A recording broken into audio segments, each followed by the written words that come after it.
ಎಲ್ಲ ಸ್ಪರ್ಧಾರ್ಥಿಗಳಿಗೂ ಮತ್ತೊಮ್ಮೆ ಎಂಎಂಸ್ ಕ್ಲಾಸ್ಗೆ ಸ್ವಾಗತ ಕೋರ್ತಾ ನಮ್ಮ ವಿಲೇಜ್ ಅಕೌಂಟೆಂಟ್ ಈ ಸರಣಿಯ ಮತ್ತೊಂದು ವಿಡಿಯೋವನ್ನ ನಿಮ್ಮಗಾಗಿ ತರ್ತಾ ಇದ್ದೀವಿ. ಸೊ ಬಹಳಷ್ಟು ವಿದ್ಯಾರ್ಥಿಗಳು ಈ ಹಿಂದಿನ ವಿಡಿಯೋಕ್ಕೆ ಬಹಳ ಅಭೂತಪೂರ್ವವಾಗಿರುವಂತಹ ಒಂದು ಪ್ರೋತ್ಸಾಹವನ್ನು ನೀಡಿದಿರಿ. ಸುಮಾರು 6,000ದಷ್ಟು ವ್ಯೂಸ್ಗಳು ಆ ಒಂದು ವಿಡಿಯೋಗೆ ನೀವು ನೀಡಿರೋದ್ರಿಂದ ಈ ಸ್ಪೆಷಲ್ ಆಗಿರುವಂತಹ ಒಂದು ವಿಡಿಯೋನ ನಾನು ನಿಮ್ಗೆ ತರ್ತಾ ಇದ್ದೀನಿ. ಸೊ ಇಲ್ಲಿ ಒನ್ಸ್ ಅಗೇನ್ ವಿಲೇಜ್ ಅಕೌಂಟೆಂಟ್ ನ ಪೇಪರ್ 2 ಸಿಲೆಬಸ್ ಅನ್ನ ಇಟ್ಕೊಂಡಿರುವಂತಹ ಒಂದು ಚರ್ಚೆಯನ್ನು ನಾನು ಇಲ್ಲಿ ಮಾಡ್ತಾ ಇದ್ದೀನಿ. ಪೇಪರ್ 2 ನಮ್ಮ SSC ನ ಕೀ ಆಗಿರುತ್ತೆ.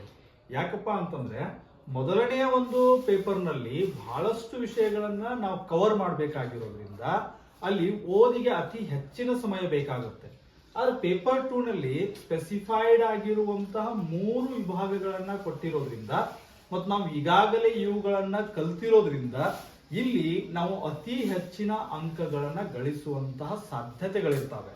ಸೊ ನಮ್ಗೆ ಈಗಾಗಲೇ ಗೊತ್ತಿರುವ ಹಾಗೆ ಇಲ್ಲಿ ನೆಗೆಟಿವ್ ಆಗಿರುವಂತಹ ಒಂದು ಅಂಕಗಳನ್ನ ಇಟ್ಟಿರೋದ್ರಿಂದ ಈ ಒಂದು ಪೇಪರ್ ನಲ್ಲಿ ನಾವು ಅತಿ ಹೆಚ್ಚಿನ ಅಂಕಗಳನ್ನ ಗಳಿಸಬಹುದು.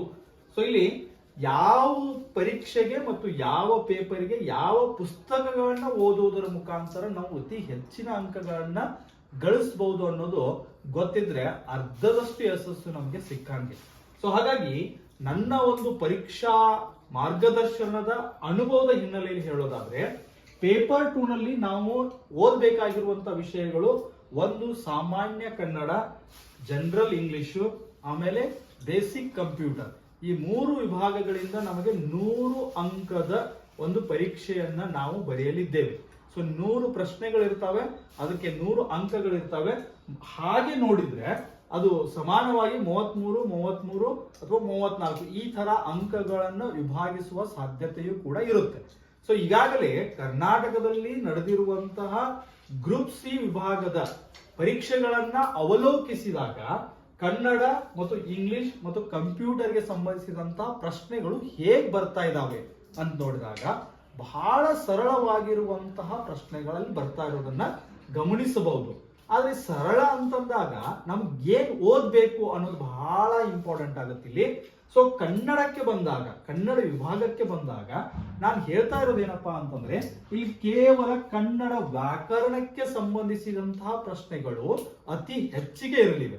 ಕೇವಲ ಕೆಲವು ಪ್ರಶ್ನೆಗಳು ಕನ್ನಡ ಸಾಹಿತ್ಯವನ್ನು ಇಟ್ಕೊಂಡಿರುವಂತಹ ಪ್ರಶ್ನೆಗಳು ಬರುವ ಸಾಧ್ಯತೆಗಳು ಇರೋದ್ರಿಂದ ಒನ್ ಶಾಟ್ ಅಲ್ಲಿ ನಾವು ಏನ್ ಹೋಗ್ಬೋದು ಅಂತಂದ್ರೆ ಕನ್ನಡ ವ್ಯಾಕರಣಕ್ಕೆ ಸಂಬಂಧಿಸಿದಂತ ಬಹಳ ಅಥೆಂಟಿಸಿಟಿ ಇಟ್ಕೊಂಡಿರುವಂತಹ ಪುಸ್ತಕ ಯಾವ್ದಪ್ಪ ಅಂತಂದ್ರೆ ಅದು ಕನ್ನಡ ವ್ಯಾಕರಣ, ಲೇಖಕರು ಅರಳಗುಪ್ಪಿ ಅಂತ ಹೇಳಿ. ಸೊ ಈ ಲೇಖಕರ ಪುಸ್ತಕವನ್ನು ಸುಮಾರು ವರ್ಷಗಳಿಂದ ಅನೇಕ ಸ್ಪರ್ಧಾರ್ಥಿಗಳು ರೆಫರ್ ಮಾಡ್ತಾ ಇದ್ದಾರೆ, ಅತಿ ಹೆಚ್ಚಿನ ಅಂಕಗಳನ್ನ ಕೂಡ ಗಳಿಸ್ತಾ ಇದ್ದಾರೆ. ಸೊ ಈ ಒಂದು ಅರಳಗುಪ್ಪಿ ಪುಸ್ತಕವನ್ನ ನೀವೇನಾದ್ರೂ ರೆಫರ್ ಮಾಡಿದ್ದಲ್ಲಿ ನಿಮ್ಮ ವ್ಯಾಕರಣಕ್ಕೆ ಸಂಬಂಧಿಸಿದಂತ ಎಲ್ಲ ಪ್ರಶ್ನೆಗಳು ಕೂಡ ಅಲ್ಲಿ ಸರಳವಾಗಿ ನಿಮಗೆ ಸಾಲ್ವ್ ಆಗುವಂತಹ ಸಂದರ್ಭಗಳಿದಾವೆ. ಸೊ ಹೀಗಾಗಿ ನಾನ್ ರೆಕಮೆಂಡ್ ಮಾಡ್ತಾ ಇರುವಂತಹ ಪುಸ್ತಕ ಯಾವ್ದಪ್ಪ ಕನ್ನಡ ವ್ಯಾಕರಣಕ್ಕೆ ಅಂತಂದ್ರೆ ಅದು ಅರಳಗುಪ್ಪಿ ಅವರು ಬರೆದಿರುವಂತಹ ಕನ್ನಡ ವ್ಯಾಕರಣ ಪುಸ್ತಕ. ಅದೇ ರೀತಿ ಇದರ ಜೊತೆಗೆ ನಾವೇನ್ ಮಾಡ್ಬೇಕಾಗಿದೆ, 5ನೇ ತರಗತಿಯಿಂದ 12ನೇ ತರಗತಿಯವರೆಗೆ. ಇಲ್ಲಿ 12ನೇ ತರಗತಿ ಅಂದಾಗ ಅಲ್ಲಿ ಬೇಸಿಕ್ ಕನ್ನಡಕ್ಕೆ 2 ವರ್ಕ್ ಬುಕ್ ಇರುತ್ತೆ. ಆ 2 ವರ್ಕ್ ಬುಕ್ ಅನ್ನು ಕೂಡ ನಾವೇನ್ ಮಾಡ್ಬೇಕಾಗಿದೆ ಅಂತಂದ್ರೆ ಸಾಲ್ವ್ ಮಾಡ್ಬೇಕಾಗಿದೆ. ಸೊ ಇಲ್ಲಿ 5ನೇ ತರಗತಿಯಿಂದ ಹಿಡ್ಕೊಂಡು 12ನೇ ತರಗತಿಯೊಳಗೆ ಕನ್ನಡ ಪುಸ್ತಕದ ಭಾಷೆಗಳನ್ನ ನಾವೇನಾದ್ರೂ ಸಾಲ್ವ್ ಮಾಡಿದ್ರೆ ಅಥೆಂಟಿಕ್ ಆಗಿ ನಾವು ಇಲ್ಲಿ ಬರುವಂತಹ ಪ್ರಶ್ನೆಗಳನ್ನ ಅತಿ ಸುಲಭ ರೀತಿ ಒಳಗೆ ಏನ್ ಮಾಡ್ಬೋದು ಅಂತಂದ್ರೆ ಬಿಡಿಸಬಹುದು.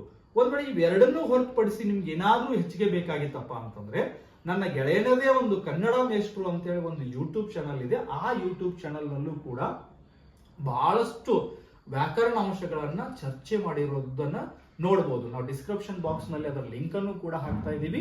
ನೀವು ಆ ಯೂಟ್ಯೂಬ್ ಚಾನಲ್ ಅನ್ನು ಕೂಡ ಏನ್ ಮಾಡಬಹುದಪ್ಪ ಅಂತಂದ್ರೆ ಫಾಲೋ ಮಾಡಬಹುದು.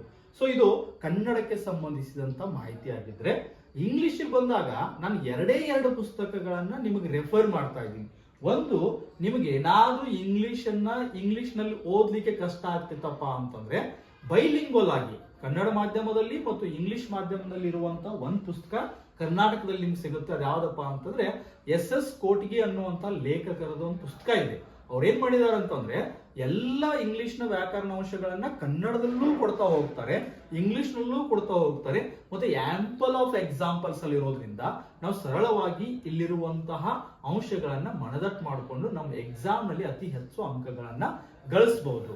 ಇದಕ್ಕಿಂತ ನಿಮ್ಗೆ ಅಥೆಂಟಿಸಿಟಿ ಬೇಕಂತಂದಾಗ ನಮ್ಗೆ ಒಂದೇ ಒಂದು ಗ್ರಾಮರ್ ಬುಕ್ ಇಡೀ ದೇಶದಲ್ಲಿ ಬಹಳಷ್ಟು ಜನ ರೆಫರ್ ಮಾಡೋದು, ಪ್ರತಿ ವರ್ಷ ಕನಿಷ್ಠ ಪಕ್ಷ 1 ಲಕ್ಷದಿಂದ 2 ಲಕ್ಷ ಪ್ರತಿಗಳು ಮಾರಾಟ ಆಗ್ತಾ ಇರುವಂತಹ JD ಮೂರ್ತಿ ಅವರು, ಜಯಂತ ದಕ್ಷಿಣಾಮೂರ್ತಿ ಅನ್ನುವಂತಹ ಒಬ್ಬ ಲೇಖಕರು ಬರೆದಿರುವಂತಹ ಅಡ್ವಾನ್ಸ್ಡ್ ಇಂಗ್ಲಿಷ್ ಗ್ರಾಮರ್ ಆಗಿರ್ಬೋದು ಅಥವಾ ಇಂಗ್ಲಿಷ್ ಗ್ರಾಮರ್ ಅನ್ನುವಂತಹ ಪುಸ್ತಕವನ್ನ ನೀವೇನಾದ್ರೂ ರೆಫರ್ ಮಾಡಿದ್ದಲ್ಲಿ ಬಹಳಷ್ಟು ಪ್ರಶ್ನೆಗಳು ಆ ಒಂದು ಪುಸ್ತಕದಿಂದಾನೇ ಏನಾಗ್ತಾವಪ್ಪ ಅಂತಂದ್ರೆ ಆಕ್ಟ್ ಆಗುವಂತ ಸಂದರ್ಭಗಳಿರೋದ್ರಿಂದ ನಾನು ಇಲ್ಲಿ ಇಂಗ್ಲಿಷ್ಗೆ ಕೇವಲ 2 ಪುಸ್ತಕಗಳನ್ನ ಹೇಳ್ತಾ ಇದ್ದೀನಿ. ಮತ್ತೊಂದ್ಸರಿ ಗಮನಿಸಿ, ಅದು SS ಕೋಟಿಗೆ ಆಗಿರ್ಬೋದು. ಒಂದ್ ವೇಳೆ ನೀವು ಕನ್ನಡ ಮಾಧ್ಯಮದ ವಿದ್ಯಾರ್ಥಿಗಳು ಕನ್ನಡದಲ್ಲಿಯೂ ಇಂಗ್ಲಿಷ್ ಅನ್ನ ತಿಳ್ಕೊಬೇಕಂತಿದ್ರೆ, ಒಂದ್ ವೇಳೆ ನೀವು ಇಂಗ್ಲಿಷ್ ಅಲ್ಲಿ ಮಾತ್ರ ಓದೋರಿದ್ರೆ you can go for JD Murthy. So ಈ ಕಂಪ್ಯೂಟರ್ಗೆ ಬಂದಾಗ ನಾವು ಬಹಳ ವರ್ಷಗಳಿಂದ ಸುಮಾರು 1 ದಶಕದಿಂದ ನೋಡ್ತಾ ಇರುವಂತದ್ದು ಏನಪ್ಪಾ ಅಂತಂದ್ರೆ, ಯಾವುದೇ ಪ್ರಶ್ನೆಯಲ್ಲಿ ಅಥವಾ ಯಾವುದೇ ಪರೀಕ್ಷೆ ಇರಲಿ ಅದು ಕಂಪ್ಯೂಟರ್ಗೆ ಸಂಬಂಧಿಸಿದ್ದಾಗಿದ್ರೆ ಬಹಳಷ್ಟು ವಿದ್ಯಾರ್ಥಿಗಳು ರೆಫರ್ ಮಾಡ್ತಾ ಇರುವಂತಹ ಪುಸ್ತಕ ಯಾವ್ದಪ್ಪ ಅಂತಂದ್ರೆ ಅದು ನಮ್ಮ ಗುರುರಾಜ್ ಬುಲ್ಬುಲೆ ಅವರು ಬರೆದಿರುವಂತಹ ಕಂಪ್ಯೂಟರ್ ಪುಸ್ತಕವನ್ನ ನಾವೇನ್ ಮಾಡ್ತಾ ಇದೀವಿ ಅಂತ ರೆಫರ್ ಮಾಡ್ತಾ ಇದ್ದೀವಿ. ಸೊ ಈ ರೀತಿ ಒಳಗೆ ಪೇಪರ್ 2 ಅನ್ನ ನೀವೇನಾದ್ರೂ ಬಹಳ ಚೆನ್ನಾಗಿ ತಯಾರಿ ಮಾಡ್ಕೊಳ್ಬೇಕಾಗಿತ್ತು ಅಂತಂದ್ರೆ, ಒಂದು ಕನ್ನಡಕ್ಕೆ ನೀವು ಅರಳುಗುಪ್ಪಿಯನ್ನು ತೆಗೆದುಕೊಳ್ಬೇಕು, ಇಂಗ್ಲಿಷ್ಗೆ SS ಕೋಟ್ಗಿ ಮತ್ತು JD ಮೂರ್ತಿ ಅವರನ್ನು ತೆಗೆದುಕೊಳ್ಬೇಕು, ಕಂಪ್ಯೂಟರ್ಗೆ ನೀವು ಗುರುರಾಜ್ ಬುಲ್ಬುಲೆ ಒಂದನ್ನ ರೆಫರ್ ಮಾಡಿದ್ರೆ ನಿಮಗೆ ಮ್ಯಾಕ್ಸಿಮಮ್ ಆಗಿರುವಂತಹ ಎಲ್ಲ ಅಂಶಗಳು ಕೂಡ ಈ ಪುಸ್ತಕದಲ್ಲಿ ಕವರ್ ಆಗ್ತವೆ.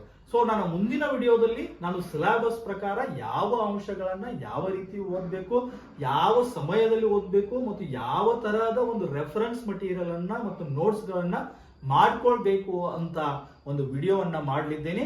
ಅಲ್ಲಿವರೆಗೆ ನೀವು ಈ ಪುಸ್ತಕಗಳನ್ನೆಲ್ಲ ಕಲೆಕ್ಟ್ ಮಾಡ್ಕೊಳ್ಳಿ. ಅದೇ ರೀತಿ ನಮ್ಮ ವಿಡಿಯೋ ಮತ್ತು ನಮ್ಮ ಪ್ರಯತ್ನ ನಿಮಗೆ ಬಹಳಷ್ಟು ಪ್ರೋತ್ಸಾಹಕರ ಅನಿಸ್ತಾ ಇದ್ರೆ ಈ ವಿಡಿಯೋವನ್ನ ಮತ್ತಷ್ಟು ಜನರಿಗೆ ಶೇರ್ ಮಾಡಿ.